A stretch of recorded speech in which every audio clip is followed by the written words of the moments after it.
বর্ষা আসতেই রাজ্যে ডেঙ্গির প্রকোপ, মানুষকে সচেতন করতে তাই আরামবাগ পৌরসভার উদ্যোগে ডেঙ্গু বিজয় অভিযান। ডেঙ্গু নিয়ে সাধারণ মানুষকে সচেতন করতে অনুষ্ঠিত হলো ডেঙ্গু সচেতনতা অভিযান। আরামবাগ পৌরসভার উদ্যোগে এদিন একটি সচেতনতামূলক র্যালির আয়োজন করা হয়। এদিনের এই কর্মসূচিতে উপস্থিত ছিলেন আরামবাগ পৌরসভার ভাইস চেয়ারম্যান মমতা মুখার্জি, সমস্ত কাউন্সিলর থেকে শুরু করে আশা কর্মী, অঙ্গনওয়াড়ি কর্মী, সাধারণ মানুষ। এদিন মূলত ডেঙ্গু রোগ প্রতিরোধের উপায় সংক্রান্ত বার্তা দেওয়া হয়। পাশাপাশি বাড়ির আশেপাশে জমা জল পরিষ্কার করার নির্দেশ দেন পৌরসভা।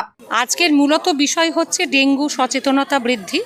আমাদের মাননীয় মুখ্যমন্ত্রী এবং আমাদের মাননীয় জনাব ফিরহাদ হাকিম মহাশয়, তাদের নির্দেশে আমরা সমস্ত আরামবাগ পৌরসভা, গোটা আরামবাগবাসীর কাছে আমরা এই সচেতনতা বৃদ্ধির জন্য আজকে র্যালি শুরু করছি। আমরা র্যালিটা শুরু হচ্ছে আরামবাগ পৌরসভা থেকে। আমরা পুরাতন সবজি বাজার হয়ে গৌরহাটির মোড় হয়ে যতটা যাওয়া যায় বাস স্ট্যান্ড পর্যন্ত চলে যাব।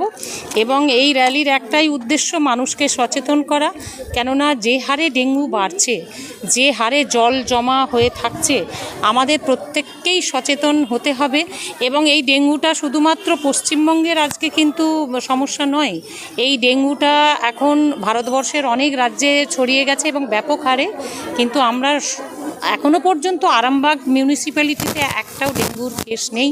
এটার জন্য আমরা সমস্ত আরামবাগবাসীকে ধন্যবাদ জানাই, তাদের এই সচেতন তারা যে হয়েছেন। এবং আরও যাতে সচেতনতা বৃদ্ধি পায়, যারা কোনোভাবে না জল জমিয়ে রাখেন বা জ্বর একদিনের বেশি হলে, গা বমি থাকলে, তারা যেন অবশ্যই ডাক্তারের পরামর্শ নেন, কোনোভাবেই নেগলেক্ট না করেন। এই সচেতনতা বৃদ্ধির জন্য আরামবাগ মিউনিসিপ্যালিটি, আমাদের সমস্ত কাউন্সিলররা, আমাদের চেয়ারম্যান সাহেবেরও আসার কথা ছিল, কিন্তু ওনার শারীরিক অসুস্থতার জন্য উনি আসতে পারলেন না। আজকে জ্বর হয়েছে ওনার। তো আমরা সবাই মিলে বেরিয়ে একটা র্যালি করছি।